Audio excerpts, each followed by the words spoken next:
इस वीडियो में हम समझेंगे chemical reaction and equation complete chapter.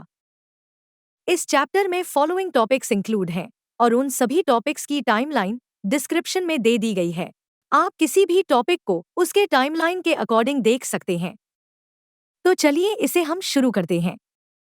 Chemical reaction हमारे सराउंडिंग में हर तरफ होते रहते हैं। बॉडी में फूड डाइजेशन से लेकर सन से आने वाली लाइट तक केमिकल रिएक्शन का नतीजा है। केमिकल रिएक्शन को समझने से पहले हमें ये जानना जरूरी है कि फिजिकल और केमिकल रिएक्शन में क्या चेंजेस होते हैं। एक बर्निंग कैंडल फिजिकल और केमिकल चेंज का एक बेस्ट एग्जाम्पल है। इस प्रोसेस में फिजिकल और केमिकल चेंज दोनों होते हैं। आइए समझते हैं कैसे। एक कैंडल लीजिए और इसे जलाइए। जैसे जैसे टाइम पास होता है हम देखते हैं कि कैंडल धीरे धीरे पिघलने लगती है और वैक्स में कन्वर्ट होने लगती है। इस डेमोन्स्ट्रेशन में कैंडल का बर्न होना केमिकल चेंज है और वही दूसरी ओर कैंडल का वैक्स में कन्वर्ट होना फिजिकल चेंज है। अब अगर हम इस कैंडल को एक जार से कवर कर दे तो हम देखेंगे कि कैंडल बुझ जाती है। ऐसा इसलिए होता है क्योंकि किसी भी ऑब्जेक्ट को बर्न होने के लिए ऑक्सीजन की जरूरत होती है। लेकिन कैंडल को जार से कवर कर देने के बाद कैंडल को बर्न होने के लिए ऑक्सीजन नहीं मिल पाता, जिसके कारण वो बुझ जाता है। जब किसी ऑब्जेक्ट को जलाया जाता है तब उस ऑब्जेक्ट में मौजूद कार्बन ऑक्सीजन से रिएक्ट करता है और कार्बन डाइऑक्साइड बनाता है और साथ ही लाइट प्रोड्यूस करता है जो डिफरेंट कलर की हो सकती है। इस प्रोसेस को हम केमिकल रिएक्शन कह सकते हैं। फिजिकल चेंज में बेसिकली सब्सटेंस का स्टेट चेंज होता है, वही दूसरी ओर केमिकल चेंज में सब्सटेंस मोस्टली किसी न्यू सब्सटेंस में बदलता है या फिर एनर्जी रिलीज और एब्जॉर्ब करता है। दूसरे शब्दों में ये कह सकते हैं कि केमिकल चेंज सब्सटेंस के कुछ सर्टेन फिजिकल चेंज के साथ ही होता है। आइए इसे एक सिंपल एक्टिविटी के साथ समझते हैं। एक मैग्नीशियम रिबन लीजिए और इसे सैंडपेपर से अच्छे से साफ कर लीजिए। अब इसे किसी टूल की मदद से होल्ड कीजिए। मैग्नीशियम को स्पाइट लैंप या बर्नर की मदद से बर्न कीजिए और जले हुए मैग्नीशियम की राख को एक वॉच ग्लास में कलेक्ट कीजिए। हम देखते हैं कि मैग्नीशियम जैसे जैसे बर्न होता है वैसे वैसे वो एक वाइट पाउडर में कन्वर्ट होने लगता है और साथ ही एक डार्जलिंग फ्लेम प्रोड्यूस करता है। जो वाइट पाउडर वॉच ग्लास में कलेक्ट किया गया है वो मैग्नीशियम ऑक्साइड है। ये मैग्नीशियम ऑक्साइड मैग्नीशियम और एयर में प्रेजेंस ऑक्सीजन के बिटवीन रिएक्शन होने के कारण बनता है। इस एक्टिविटी से हमें ये पता चलता है कि जब भी केमिकल रिएक्शन होता है तो कुछ चेंज ऑब्जर्व किए जाते हैं जो कि कुछ इस तरह से हैं। Change in state, change in colour, evolution of a gas, change in temperature. Types of chemical reaction. जैसा कि हम जानते हैं कि किसी भी केमिकल रिएक्शन में एटम्स ना ही चेंज होते हैं और ना ही डिसअपियर होते हैं। एक्चुअली केमिकल रिएक्शन में एटम्स के बिटवीन बॉन्ड ब्रेक होते हैं और बनते हैं, साथ ही न्यू सब्सटेंस प्रोड्यूस होते हैं। केमिकल रिएक्शन डिफरेंट टाइप्स के होते हैं जो कि बॉन्ड के बनने और ब्रेक होने पे डिपेंड करते हैं। आइए जानते हैं कि केमिकल रिएक्शन कितने टाइप के होते हैं।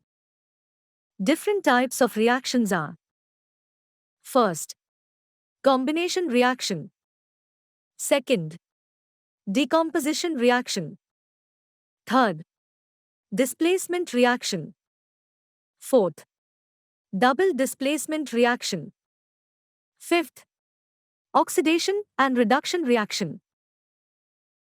आइए अब हम इस केमिकल रिएक्शंस को डिटेल में समझते हैं। Combination reaction.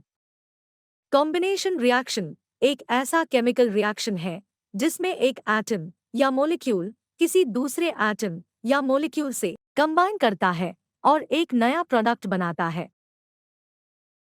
आइए इस रिएक्शन को हम एक सिंपल एक्टिविटी से समझते हैं। एक बीकर में हम कम मात्रा में कैल्शियम ऑक्साइड को लेंगे। अब हम इसमें धीरे धीरे वाटर ऐड करेंगे।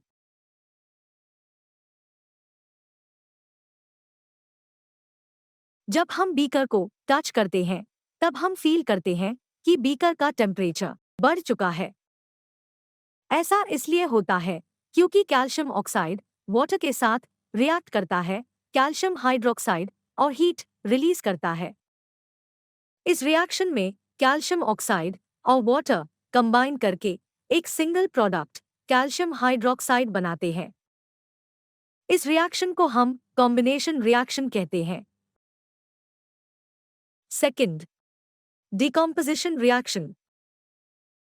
डिकॉम्पोजिशन रिएक्शन एक ऐसा रिएक्शन है जिसमें एक सिंगल रिएक्टेंट दो या दो से ज्यादा प्रोडक्ट में ब्रेक होता है। आइए इस रिएक्शन को एक सिंपल एक्टिविटी से समझते हैं। एक ड्राई बॉइलिंग ट्यूब में 2 ग्राम फेरस सल्फेट क्रिस्टल्स लेंगे। इस फेरस सल्फेट क्रिस्टल का कलर नोट कर लेंगे। अब हम बॉइलिंग ट्यूब को एक बर्नर से गर्म करेंगे। हम देखेंगे कि फेरस सल्फेट क्रिस्टल्स का ग्रीन कलर चेंज होने लगता है और साथ ही एक कैरेक्टरिस्टिक स्मेल भी आती है। इस रिएक्शन में ferrous sulphate, ferrous oxide, sulphur dioxide और सल्फर ट्राइऑक्साइड में ब्रेक होता है, इसलिए हम इसे डिकॉम्पोजिशन रिएक्शन कहते हैं। Third, displacement reaction. Displacement reaction एक ऐसा केमिकल रिएक्शन जिसमें एक एलिमेंट या आयन किसी कंपाउंड के दूसरे एलिमेंट या आयन को रिप्लेस कर देते हैं। आसान शब्दों में कहे तो highly reactive element less reactive element को रिप्लेस कर देते हैं। डिस्प्लेसमेंट रिएक्शन को हम कुछ इस तरह से डिफाइन कर सकते हैं। A displacement reaction is a type of chemical reaction in which an element और an ion in a compound is replaced by another element or ion. In other words, a more reactive element displaces a less reactive element in a compound. आइए इस reaction को एक simple activity से समझते हैं। 3 iron nails लीजिए और इन्हें सैंडपेपर से साफ कर लीजिए। अब 2 टेस्ट ट्यूब लीजिए और उन्हें A और B मार्क कर लीजिए। दोनों टेस्ट ट्यूब में लगभग 10 ml कॉपर सल्फेट सॉल्यूशन लीजिए। अब 2 आयरन नेल को धागे से बांधकर टेस्ट ट्यूब बी में 20 मिनट के लिए इमर्स कीजिए। तीसरे आयरन नेल को कंपैरिजन के लिए अलग रख लीजिए। 20 मिनट बाद आयरन नेल्स को कॉपर सल्फेट सॉल्यूशन से बाहर निकालिए। दोनों टेस्ट ट्यूब ए और बी में डाले गए कॉपर सल्फेट की ब्लू कलर की इंटेंसिटी को कंपेयर कीजिए। आप देखेंगे कि टेस्ट ट्यूब बी जिसमें आयरन नेल रखी गई थी उसका कलर चेंज हो गया है। साथ ही अलग रखे गए आयरन नेल को ट्यूब में रखे गए आयरन नेल के साथ कंपेयर कीजिए। आप पाएंगे कि ट्यूब में रखे गए आयरन नेल्स का कलर ब्राउनिश हो गया है। ऐसा इसलिए होता है क्योंकि आयरन कॉपर सल्फेट से रिएक्टिव है और आयरन आयन कॉपर आयन को कॉपर सल्फेट सॉल्यूशन से रिप्लेस कर दिया जाता है।